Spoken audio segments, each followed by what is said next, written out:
Good evening, ladies and gentlemen. Tonight's guest is all the way from Hampshire, England. He is a graduate from Milton Keynes University with a bachelor's in psychology and a worthy film critic of the highest regards. Giles, how are you doing tonight? I'm doing fine, thank you. Okay, so you recommended that I try watching In the Mouth of Madness. I did, yes. Why did you recommend? Is Yes? it's one of my favorite films. Many of Carpenter's works end up on my top 10 favorite film list, but it's definitely up there. Okay, interesting. We're gonna get into that because you can't ever talk about a John Carpenter movie without also talking about John Carpenter. You tell the audience, what is this movie about? In the Mouth of Madness is one of John Carpenter's more Lovecraftian films, as is the entire Apocalypse trilogy, which this film belongs to. It is a film. It's impossible to get into the nitty gritty of the film without going over spoilers, but I'm assuming since people are listening to two people talk about a film that they don't really care about Well, that. okay, wait, hold on. We will get into spoilers. Let's just try to get a premise out. So for me, I would say the premise is Sam Neill, the Yes. actor. He plays an investigator who's hired by a publishing company who's been publishing this Stephen King-esque author's horror books who fans go crazy over. And this horror author, Sutter Kane, he's gone missing. I guess just a few days before the release of a big book or something, and the publishing company says, we need you to go find him. And he and Sam Neill basically figures out that Sutter Kane, might be hiding in some unknown town in I forget which American state. They send like an assistant to go with him, and it's all about them going to this remote town in the middle of rural nowhere to find Sutter Kane. Then conflicts happen that push the story along, and it's a descent into darkness kind of a story. I guess you could say that where they end up is another Stephen King reference, which is Maine, the fictional town of Hobbs End, which is part of Sutter Kane, who is the Stephen King insert. Fictional place, much like Lovecraft's Arkham in Massachusetts, where these stories take place. Okay, so before we go further, I guess we just gotta talk about John Carpenter. How far back do you remember first watching John Carpenter movies? Um, I think the first time I saw a John Carpenter film was when I really shouldn't have. I think I was quite young when I watched the first Halloween film. And this was back in the day on British television where they would pause a movie halfway through to give you the 10 o'clock news and then continue the movie after that. So there would be a bit of a break in between, a sort of a news intermission. I remember catching the second half of the film when I just couldn't sleep and I was slightly confused, but I was completely intrigued by the Mike Myers slasher villain. And I think that was the first time I ran into a John Carpenter film. Okay, so my introduction to John Carpenter was in college. Growing up in a very well-adjusted family, John Carpenter films would not have been something that I grew up with. It was just something where my fellow students in film class were kind of John Carpenter obsessed, and I realized this was something that I, never knew anything about. And at the time, everyone in my class was always mentioning John Carpenter's Vampires, which I don't know if that's honestly one of his better ones, but it's the very first one I ever watched. I, Yes, Vampires is not exactly one of his best. it wasn't, but at the same time, I could still tell there was like a sense of a vision. Regardless, that there was still something there. There was a soul. So it kind of it still left kind of an impact. I'm like it was kind of interesting. American vampire hunter story with who was the main actor in that one? I want to say Kurt Russell, but it definitely was not Kurt Russell. No, I vaguely remember it was James Woods Okay, there you go. and one of the Baldwins, the Daniel Baldwin. Okay, interesting.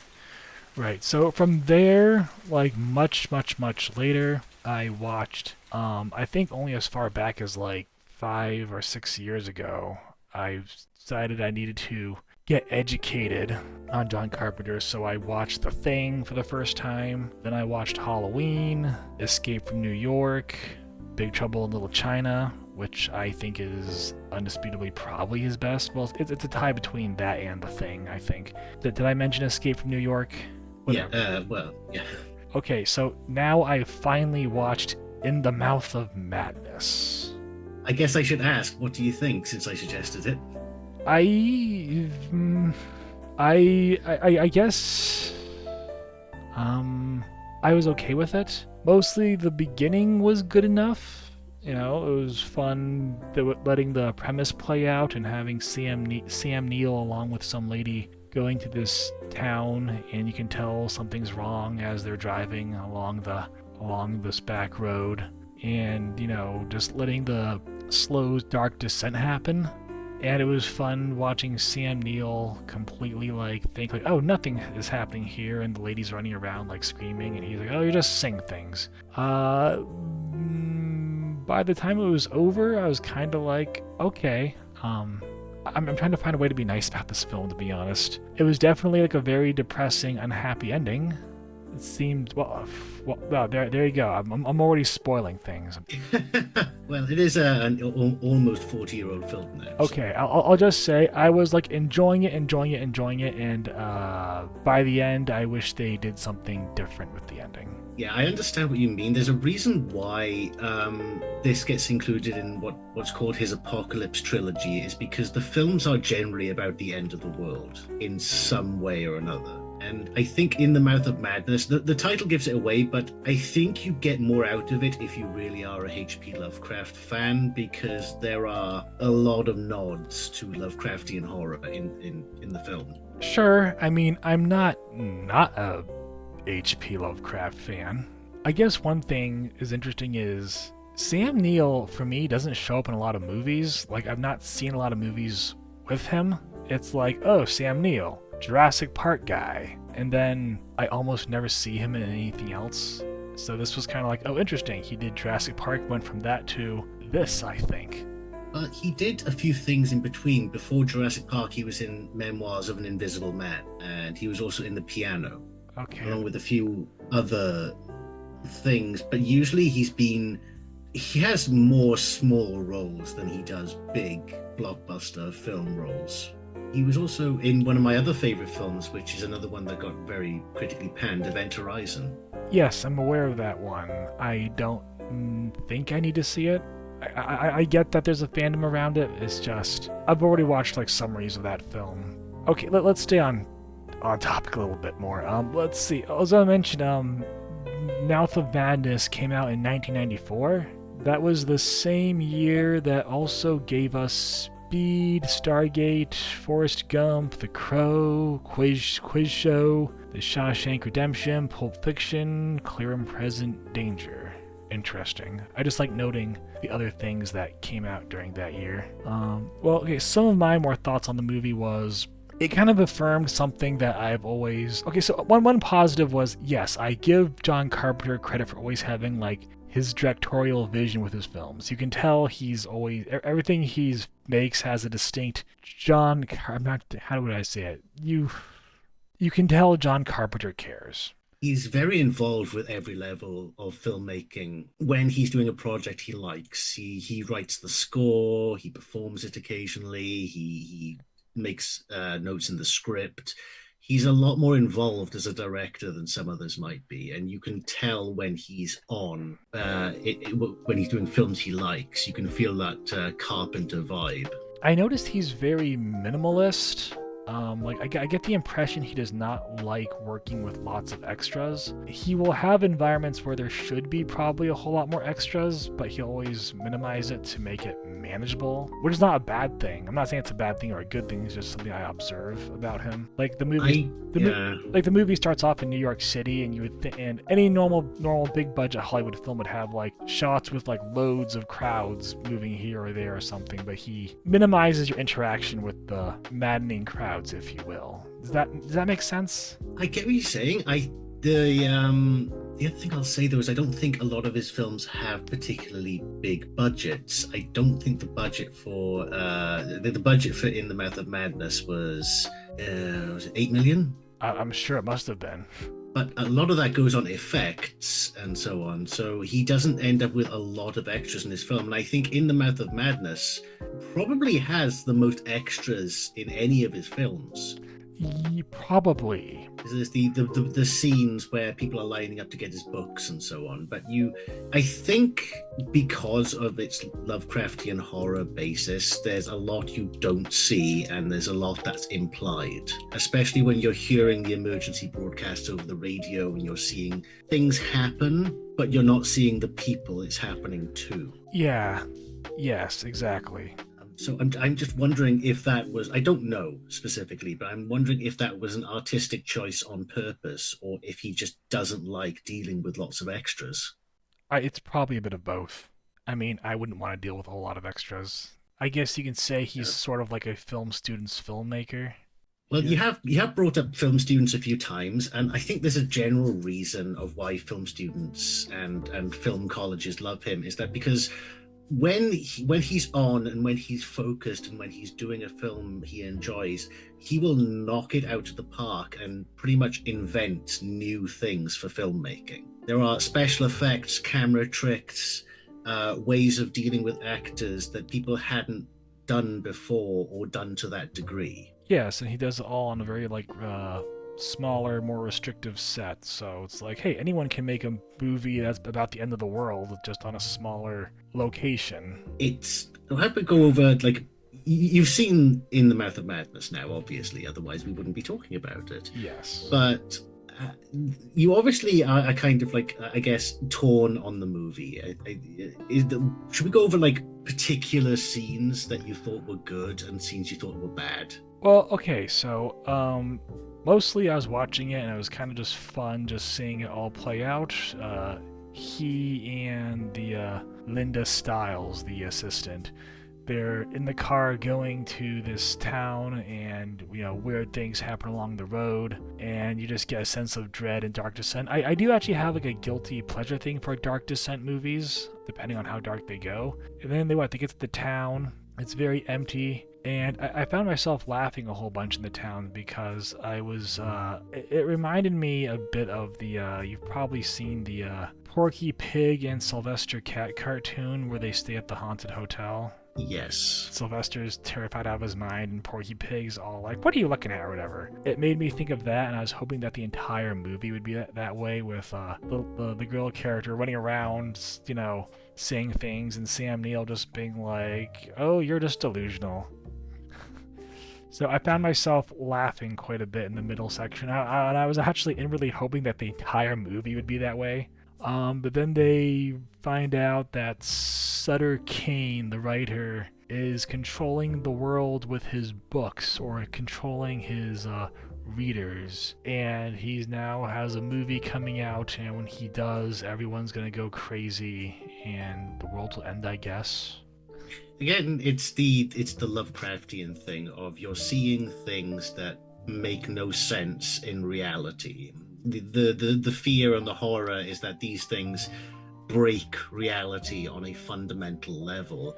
And Sutter Kane, played by Jürgen Prochnow, who I thought was very good in the role, he's a kind of, I think, in the story, maybe not, kind of an unwilling conduit for these great old ones, these beings from another dimension that completely break our reality, and their mere existence can drive people insane. Talking about Sam Neill's character, John Trent, he is the consummate skeptic. His entire job is he is an investigator for insurance fraud. So he is very on the case with everything. He thinks everything is a work, everything is just people pulling the wool over his eyes, and he is convinced this entire thing is a publicity stunt for the book. And it's only until he's actually confronted with the madness at the end that he actually breaks. Okay, so here's the thing. I would say, yes, I do like Lovecraftian elements, but why not give us a happy ending, essentially? None of Lovecraft's stories have a happy ending. Okay, Ev- Everything is about everything going well, horribly wrong. you know what? That's why I probably have not read any of his fiction. I hear about his fiction, and I'm like, you know what? That sounds really cool. But I guess I guess I just think of stuff like the Eternal Darkness game and how that at least had a positive ending. Yes, because it's a different medium, because it's a video game, you kind of have to have a win condition for the player. Okay, well let's let's Um, let, let's say this. Let's say at the very end of this movie. So basically, at the end of the film, actually, so people are aware, the movie actually starts off with Sam Neill's character in a insane asylum, and someone goes to interview him and is like, "So how did this happen?" Then the whole movie we is all about getting to that point where Sam Neill finally goes crazy. He's in the asylum, and then all havoc breaks loose on Earth and whatever. He basically just goes insane. So let's say hypothetically you were watching the movie for the first time and Sam Neill got his hands on a shotgun and killed Sutter Kane and saved the world. Would you say, "Oh, that's a terrible ending," or do you think that would be like a better ending? I would say that it would be a terrible ending if he killed Sutter Kane and by doing that saved the world. Because at the end, Sutter Kane dies. And I think the Sutter Kane death would be inconsequential because the whole theory behind Lovecraftian horror and what this movie heavily draws from is that you as an individual are inconsequential. So if it wasn't Sutter Kane and John Trent, it would be two other people. It doesn't matter. They are going to come and they are going to ruin the world, and you cannot stop them. And the only thing you can do is despair. And I get that you want a happy ending, but the Lovecraftian and generally the whole horror concept is that there are no happy endings. Okay, well, question. Do you think H.P. Lovecraft is a good thing? The man or his work? His work. I think it's a good thing because while he wasn't the only one, he was probably the best at the time and heavily popularized the idea of cosmic horror. Before that, horror was a very personal and drew heavily on the Judeo-Christian ideas of good versus evil and the good triumphs. And you can see that in a lot of classic horror like Dracula and Van Helsing or Dr. Frankenstein and so on. The idea of the Lovecraftian or cosmic horror is that you are just a tiny speck and nothing you do will ever stop the encroaching tide of darkness that is going to just subsume the entire world. And is that a good thing? I think it's a good thing artistically. Okay, here's the most positive thing I hear about H.P. Lovecraft is I know people who will say like, well, they like to read his stuff just to get inspired. It sounds like fun stuff to read. Like, yes, if I want to be creative and like I said, I want to get inspired. But beyond that, it all just sounds like a really negative thing to. It's a negative theme to have in our world that in the end, pretty much like the devil wins or life is pointless. Like, why would you want to teach someone that in fiction? I think you have to have that in fiction occasionally, though, all the way out, whether you're dealing with films or books or TV shows or theater or even pro wrestling. You have to have the times where the bad guy wins, because otherwise, then the bad guy is never a threat. If good always triumphs, then there is really no surprise in the outcome. There's really no uh, uh, challenge or threat. If you can just assume that good always wins, then evil is completely toothless. It's a paper tiger. Okay, interesting. So, I guess what I learned from this movie is evil is real and it needs to be vanquished. I think looking for the moral in horror isn't something you can really do. It depends on what type of horror you're looking at.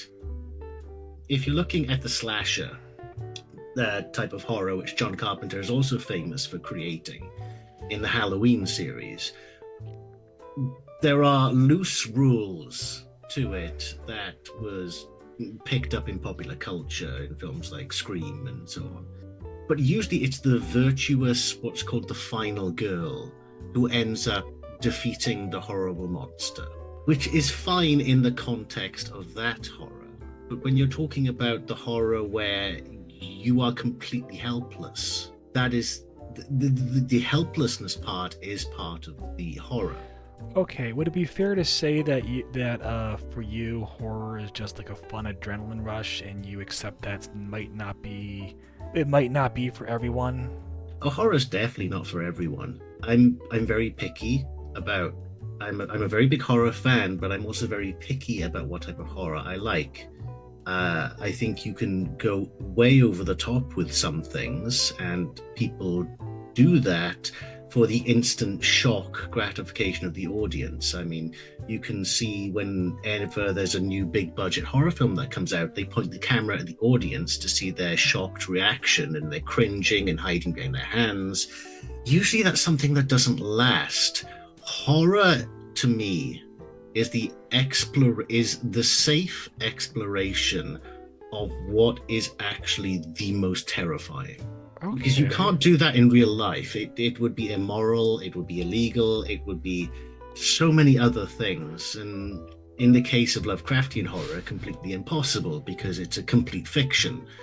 There are no great old ones out there on the edge of space that are waiting to drive you insane by their impossibility. However, it allows you to, as let's call it a thought experiment, work out and anthropomorphize or make a personification of what are your deepest insecurities and what are your deepest fears and all these things, way past just the initial surface level revulsion of the body being mutilated or other Okay. such things.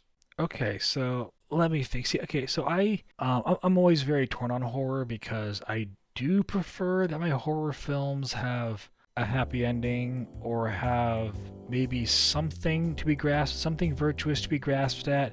Even if it does end unhappily, I would hope that there'd be something that could at least, maybe it could be a cautionary tale.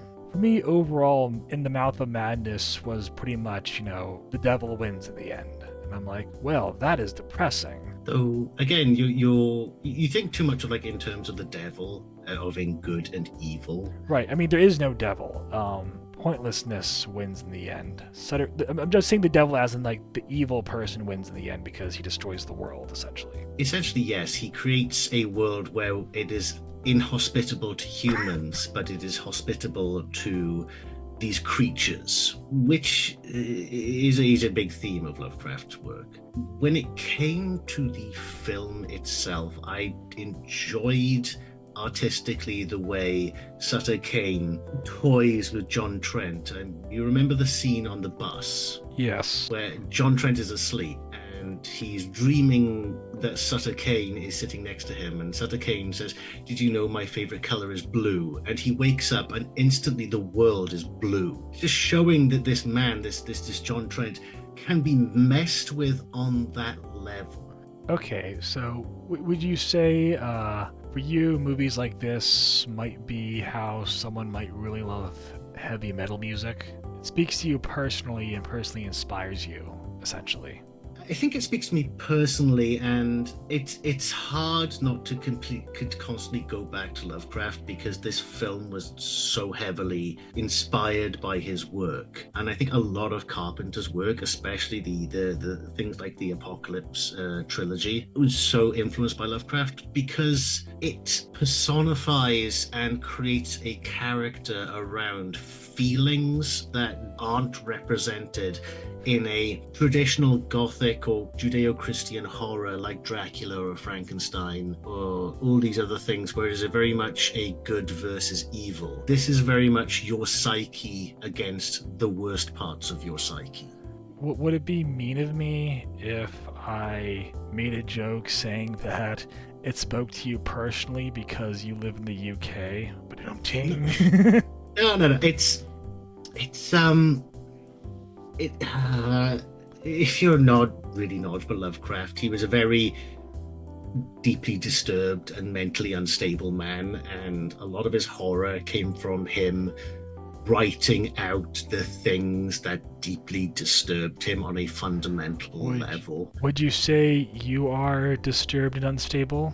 I wouldn't say I'm disturbed and unstable, but I like the idea of that type of writing where you take something that people don't usually talk about and then extend it outwards so that it becomes an all-encompassing fear. Okay, so I just have a couple more questions. You're giving me a lot of good stuff to think about here, and a lot of good stuff for our audience, I think.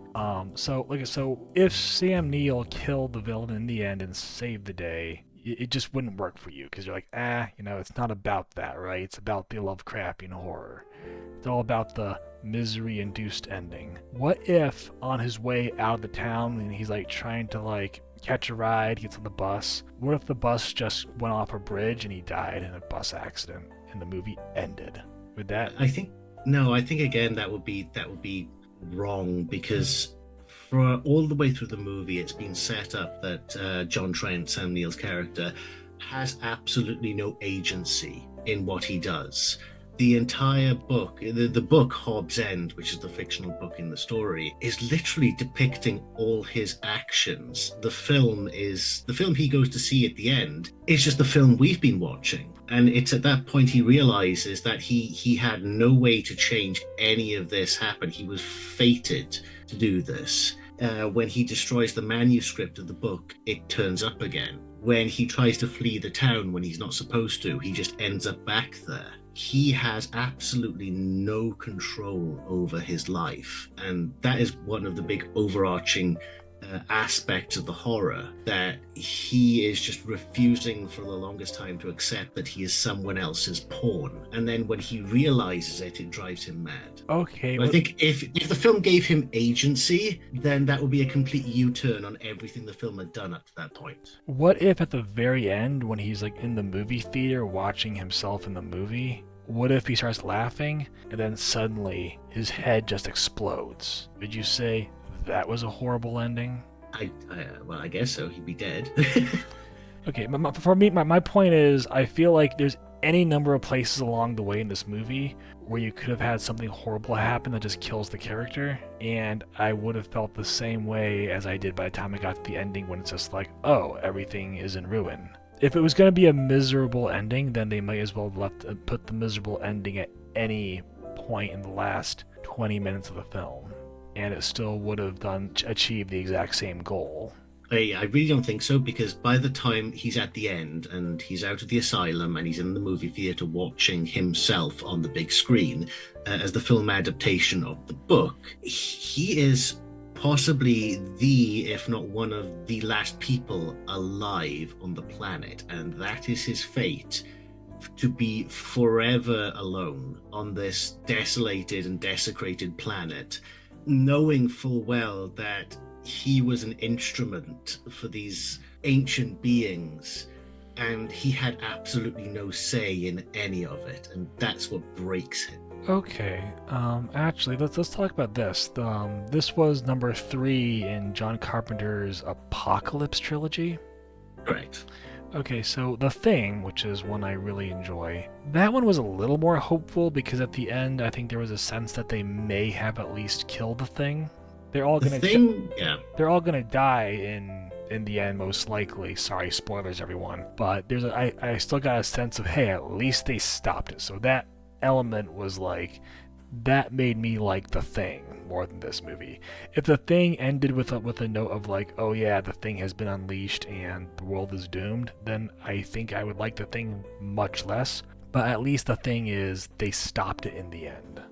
The Thing is actually my favorite movie of all time, and would it upset you to know that the original ending for The Thing was going to follow the original book, which was they see birds flying over themselves, flying over, going to the mainland, and they realize that the creature could have infected any number of things on this continent. Well, I'm glad they didn't go with that ending then. But that's the point of the end of The Thing, is that it's ambiguous. You don't know if they died. You don't know if either of them are infected. I Um, I thought the ending of the thing still came off as more positive. There's the possibility like, oh, maybe one of us is infected, but the weight of evidence is that they beat the thing in the end. I'm just saying I got a more positive vibe out of the thing. But then there's the second movie which I've not seen. What's that one Prince of called? Darkness. Okay, that one delves more into the religious. Is that have a similar, like, cynical ending, or is there some sense of hope with that one? No, it is a bit of a cynical ending.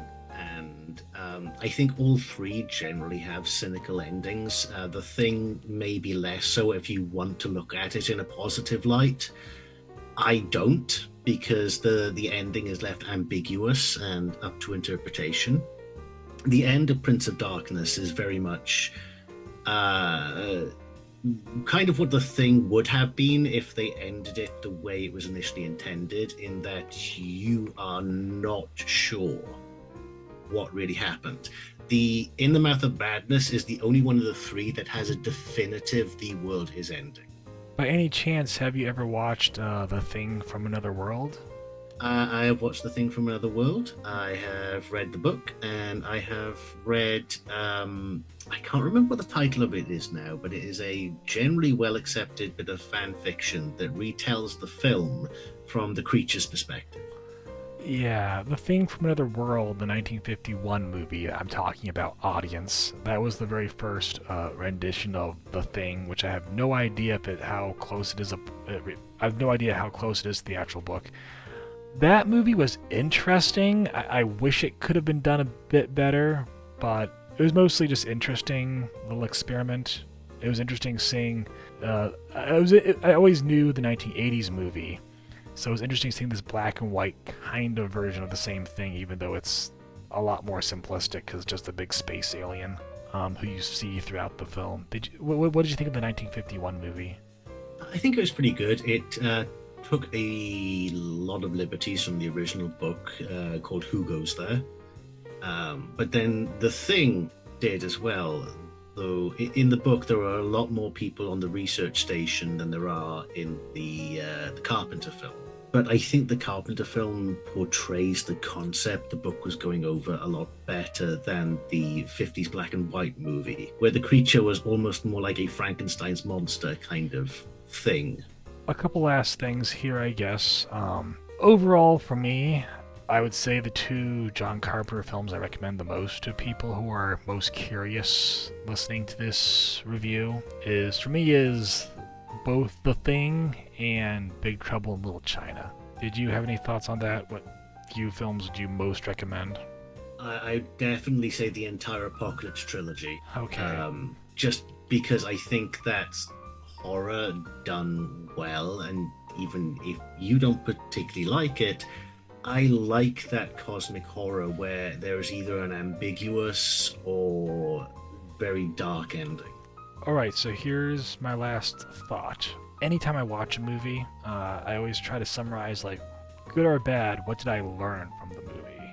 So, like, I recently watched an old black and white film from the late 40s, and it involved, as one side element, human sex traffickers in the UK. And I was kind of like, oh, interesting. I never really thought about that human sex trafficking could be a thing in the UK at that time, and that was something that Scotland Yard at the film was like having to crack down on.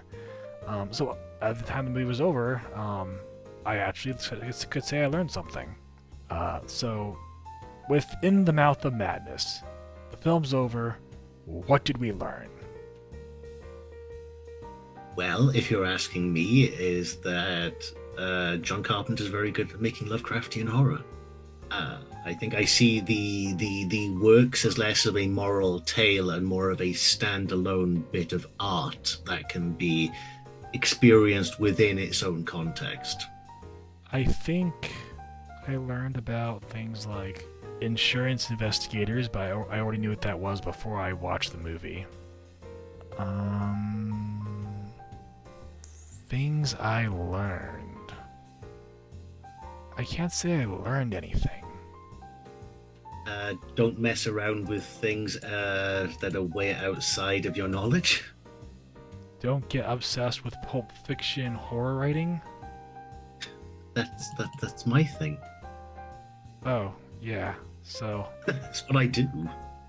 yeah, I mean, I guess this is just if you find horror like this fun to watch as a little bit of poison, then enjoy. But I guess that's about it. I will stick to The Thing and Big Trouble in Little China. Okay, I will have my dark, depressing, horrible endings movies, and we'll agree on The Thing is a good film. There we go. All right, that's it. That's all I have.